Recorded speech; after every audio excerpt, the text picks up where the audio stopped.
Bienvenue dans la base, on va se retrouver avec un prix du Bitcoin de 66 684 $. On va passer tout de suite sur le Crypto Fear and Greed qui est situé à 8, donc toujours en dessous de 10. Et au niveau des altcoins, on repasse à 29. Hier, on était à 31. Donc on voit que les gens switch encore sur BTC à chaque fois qu'on dip. Et au niveau des ETF, on perd encore 514 millions, donc toujours en baisse, toujours des gros volumes de baisse au niveau des ETF. Et au niveau de Others, on va regarder un peu comment la carte se passe. On voit qu'on prend toujours un peu de force. La dominance de Ethereum baisse. Par contre, en Others, les gens commencent à se placer sur les altcoins. Au niveau de Bitcoin, on voit que la dominance stagne. Mais elle a quand même pris un peu plus de force. On va passer tout de suite sur la carte. Donc sur la carte, on avait dit hier comme quoi on était dans ce range. On pouvait opérer une petite chasse liquide et une petite montée jusqu'à cet order block. Ou au moins jusqu'à ici, un AMA 268 008. Mais le marché s'est retourné bien avant. On avait cette zone qui nous faisait office de résistance. C'est une prolongation de Fibo des 933-10-16. Donc clairement on est juste venu dans la zone prendre la liquidité pour descendre. Donc nous dans la base on attendait la Golden Pocket de ce mouvement, des 64 649. C'est vraiment point bas au point haut. Et là on est en train de descendre. On disait comme quoi les institutionnels pouvaient vraiment se placer entre les 64 649 et les 62 563, retourner dans la Golden Pocket parce que c'est ni plus ni moins qu'un environnement short le rebond. Chaque fois qu'on va dans la MA18 H4 on descend. Donc là aujourd'hui pourquoi pas encore remonter de la MA18 H4 ou dans cette zone liquide où on pourrait opérer un rejet. On voit qu'ici à 64 380 on va mettre les dollars. Hop, les dollars, on va 67 412, on voit qu'ici on a de la liquidité, donc le prix pourrait soit se faire rejeter dans cette première zone liquide 66 850 pour descendre, faire une petite continuation baissière, ou soit monter clairement au 67 412. Mais honnêtement on va attendre la Golden Pocket vraiment pour se placer en longue. Ce serait dommage que le prix monte sans nous offrir cette zone. On va passer au niveau du Ekenashi. On a de nouveau un setup un peu baissier, deux bougies pleines rouges en dessous de la MA. On regagne pas les 70 000, le stocker ici qui descend, donc là les shorters ont de nouveau un setup bearish avec un stop loss qui se situerait autour des 67 534, donc la zone des stops ce serait ici, vraiment là où on a mis les dollars. Ensuite, on va passer aux bougies de volume. Donc aux bougies de volume au niveau du H1, on voit qu'on a des grosses bougies volume en rouge de vente. Par contre, en vert, on voit que les bougies sont quand même très très petites.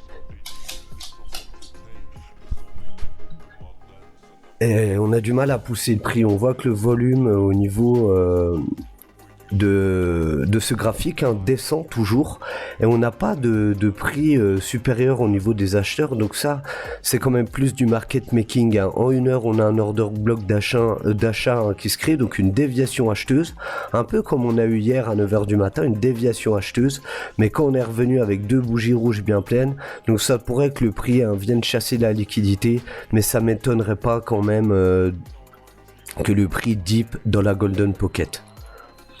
Au niveau du CVD spot, donc on voit que ça décharge, donc le prix monte mais ça décharge, et dans les futurs on voit que les gens commencent à beaucoup moins jouer en long ou en short.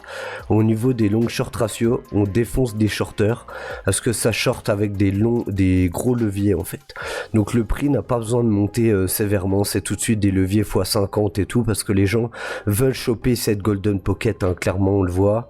Donc là les shorters se font défoncer. On va aller voir au niveau des longueurs ce qu'il y a à prendre, mais là on voit que le CVD spot lâche l'affaire, donc pourquoi ne pas retourner au bas de cette mèche afin que les spots se replacent sur Bitcoin. On voit que le funding repasse positif au niveau du funding et le predicted, on est toujours dans le rouge, il y a toujours une petite différence, mais on sort quand même d'une zone verte, donc les gens reprennent confiance. Voilà pour ce qui est du funding. Ensuite on va passer pour le long short ratio, on repasse tout de suite 1,95, donc les gens tentent de choper le bottom, clairement.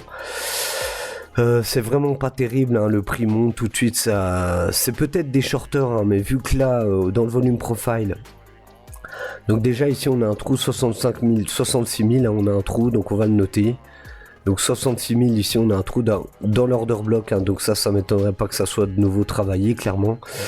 Et on est toujours dans les mains des vendeurs, hein, parce que depuis ici le trou dans le volume des 68 276, 68 276, depuis là ici cette déviation, on est dans les mains des vendeurs, hein, clairement. On va regarder le volume profile ici. Voilà, donc là il y a beaucoup d'acheteurs qui ont la tête sous l'eau, hein, clairement, mais on le voit, hein, qu'on est entre les mains des vendeurs ici, hein. Donc ça serait ni plus ni moins que de nouveau un ascending pour descendre, afin d'aller chercher la Golden Pocket. On va voir si c'est ça qui se passe. On va actualiser la carte thermique de liquidation et on va voir où sont les plus grosses liquidations sur le prix. Hier on les avait vues, on a été les toucher. Donc on a pas mal de liquidations toujours au 70 000 et en dessous au 62 778. Donc 62 778, donc ça serait ni plus ni moins que les 0,786 du mouvement qu'on a eu. Et les 70 000, ça nous ferait remonter ici. Donc on a mis la zone de dollars, donc on va mettre stop short et voilà. Donc là on a une zone liquide ici une zone liquide, ici une potentielle zone où on pourrait poser un rebond, hein, c'est les 786, donc on va les virer, ça on en a pas besoin. On voit que ce ratio réagit, mais vraiment aller dans la Golden Pocket serait vraiment une bonne chose et ça ferait encore plier plus les alts qui attendent des targets, hein. Ça attend toujours des targets. Là on est sur un order block de vente, donc tant qu'on va pas passer au dessus et faire un pullback sur cette déviation sur Ethereum, on va pas remonter. Sur BNB pareil, on avait dit qu'on pouvait retourner, hein, sur ce ratio, et on a un order block d'achat, donc une déviation acheteuse qu'on avait opéré en mars 2025 qui est à venir taper. Donc ça c'est au prix des 555 $. Donc on va pas voir tous les alts, on va rester sur Bitcoin, hein, ça sera le sujet d'une autre vidéo, mais là en tout cas on voit que les alts ont encore de l'intérêt à aller plus bas. Et au niveau des liquidations, donc là ça va un peu mieux au niveau du long, clairement. Par contre on a toujours un gros cluster ici, 62 324, on va regarder.